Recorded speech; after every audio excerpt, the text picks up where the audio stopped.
The Bengals have been cheap as hell for longer than I've been alive, since Mike Brown inherited ownership in 1991 to be exact. And I'm sitting here in free agency period, looking at the Bengals and all these headlines across 3 different guys about how they're stalling in contract negotiations. Like, where did this all start? There's a real world where Jamar Chase, T. Higgins, and Trey Hendrickson are all gone within the next year. Like, why is it that the Bengals appear to be the only cheap franchise in the NFL? So I looked into it, and in today's video, we're going to dive into the historical context of how we got here and then why it matters today and looking forward. Because I remember the days when Carson Palmer grew so frustrated that he forced his way out. And the question I'm asking myself after doing all this research is, what's stopping Joe Burrow from doing the same? So where do things stand right now? We've seen all the comments from Joe Burrow applying pressure to the Bengals. And the Bengals really have 2 routes here. They appease Joe Burrow and pay all the high-end talent guys that they have, or they do what they appear to currently be doing, which is dragging their feet and pinching pennies. If the Bengals stay on this course, what's stopping Joe Burrow from doing exactly what Carson Palmer did 15 years ago? And when you look past even before Carson Palmer, history says that the Bengals, they're not changing course. Right now, the Bengals find themselves in contract negotiations with 3 of the best players in the NFL: Jamar Chase, T. Higgins, and Trey Hendrickson. All guys that they could have locked extension deals in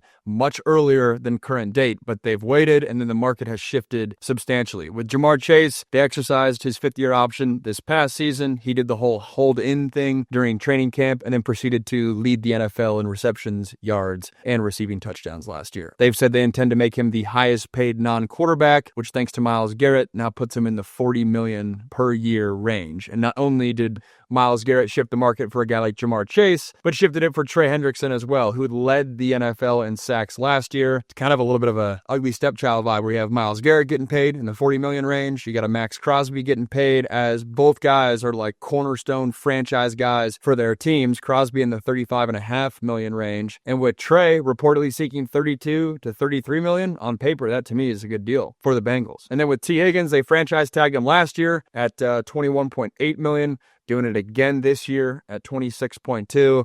And let's be honest, if you're franchise tagging a receiver 2 years in a row, there's no way he's a Cincinnati Bengal beyond this year. Wouldn't surprise me if they trade him in the coming months. But let's be clear on one thing, and this might be the biggest point of the whole video. The Bengals do not have a salary cap issue. They have a cash issue, which is not totally uncommon for teams that were inherited rather than bought on the open market. The Bengals could pay all these guys. They could convert some of the money that goes to a base salary or the money that's part of the franchise tag and put that towards a signing bonus on a long-term deal. And if they did that with all 3 big name guys, or I guess let's go Burrow, Higgins, and Chase, they could free up upwards of $90 million in salary cap for the team. And the salary cap in general keeps things relatively fair on a year in and year out basis.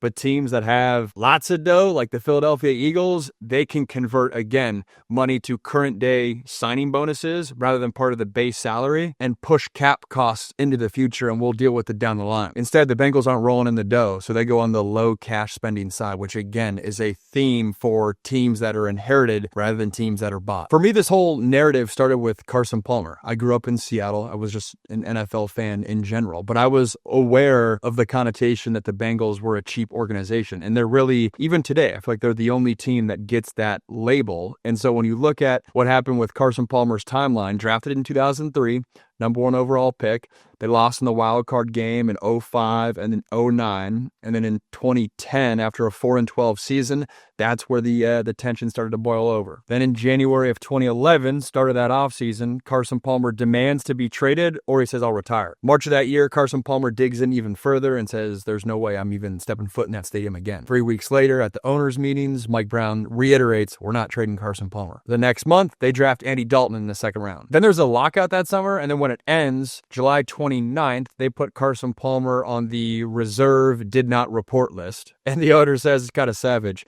I wish him well. He has retired. This is his choice. But there was no formal retirement submission by September of that year from Carson Palmer. Then in October of that year, Jason Campbell got hurt for the Raiders. The Raiders need themselves a guy, which that's why I'm cooking up a video as we speak. Wouldn't surprise me if Aaron Rodgers, to current day, switching topics here, if he were to wait, not sign with the Steelers or the Giants in case a scenario like this happens where a team that's built to win a Super Bowl right now, if they have a free quarterback injury, maybe Aaron Rodgers slides in. But back to Carson Palmer, the Raiders work him out, and then on October 18th, they sign him to a deal. He was traded for a 2012 first-round pick and a 2013 second-round pick, which shows you this was a franchise quarterback. That's a lot in the trade market. Where did Palmer's frustrations come about? Well, he didn't think they were all in to build a winner. He was quoted saying, we need a couple players here, a couple players there, and then the offseason comes and nothing happens. Nothing changes. It was year after year. If the most important thing is the financials and the second most important thing is winning, then you don't have a chance. That is exactly applicable to today with Joe Burrow. A couple other little nuggets as I was diving in. There was this term that keeps popping up that they're a mom and pop ownership, just given their reputation as being cheap. And then it sounds like their scouting department is notoriously known for being understaffed relative to other scouting departments. And even Mike Brown at that time paid himself a yearly $1 million GM bonus because the Bengals do not have a formal GM. Their quasi-GM is Duke Tobin, who his title is a director of player personnel. This is where it gets juicy for me, and it's the answer to my question of why I wanted to make this video. But where did the frugality with star players start? And the answer is in the 90s with Carl Pickens, who was star receiver for them in the 90s, a decade in which they struggled, but he was a bright spot. They franchise tagged him after the 99 season, and then Cincinnati became known for using the franchise tag as a short-term band-aid rather than a bridge to find a way to a long-term contract. And then Pickens was outspoken about this, and that led to the unofficial dubbing of the Pickens Clause, which the Bengals established, which fines players for being critical of the organization publicly. And from what I can see, that is still in place today. Second guy is Corey Dillon, Northwest's finest. He infamously tossed his equipment into the stands as a symbolic goodbye after a 8-8 season in the finale of 2003, and then was traded to New England and won a Super Bowl the very next year. That happened again with Andrew Whitworth. Big Whit was drafted by the Bengals, was looking for a long-term deal in 2017 as a 35-year-old vet. Bengals didn't think he was worth it at that age. The Rams do. The Rams pick him up, and the Rams win a Super Bowl. Oh, by the way, the Rams beat the Bengals in the Super Bowl, and Whitworth's departure kind of signified the era of, hey, the Bengals struggling offensive line-wise. And then again in 2022, not as big of an acquisition as a Corey Dillon or an Andrew Whitworth, but Jesse Bates, young defensive star. They franchise tag him. They don't find a long-term contract extension. He hits free agency and becomes an all-pro in 2023 with the Falcons. We've seen this story before, man. And if the Bengals don't lock in at least the majority of these big-time free agents and keep Joe Burrow happy, which, little side note, part of me feels like since Joe is a Ohio kid that he might give the Bengals a longer leash. But he's also got to be sitting there when he's looking around the NFL at all these teams making acquisitions to go win a title.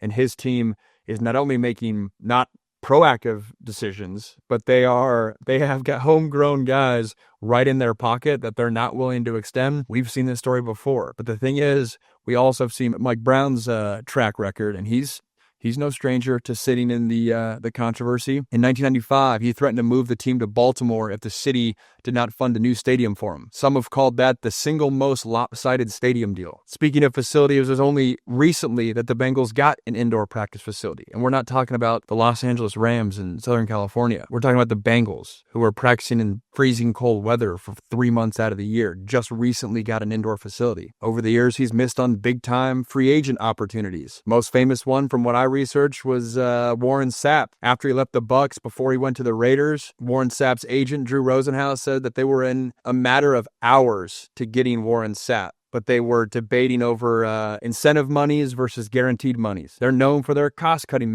measures, including little things like basic amenities like towels being too small to giving players used equipment, which that feels like that's got to be dated. But even scouting-wise, having a more tight-knit scouting group and not a vast scouting department. And then the most fun thing to break down, look at the report card, the NFL report card that just recently came out the past month that has the players rate each NFL team in certain groupings. Treatment of families is the one that sticks out. The Bengals received an F grade there. The Bengals did improve from 26th in the NFL in overall ranking to 24th. Big reason why is the enhanced facilities that they've had. But the first non-football related item, Bengals have an app. They do not offer daycare during games. They're only one of 10 teams that don't do that. Also, a non-football related item, food and dining services, also got an F grade. But ownership grade, Mike Brown got a passing grade, C, but that does rank him 25th in the NFL. Moral of the story, this is nothing new for the Cincinnati Bengals. What's a shock to me is why there's not more coverage about the fact that, hey, if the Bengals don't get these deals done, and I'm not saying they need to get all three of the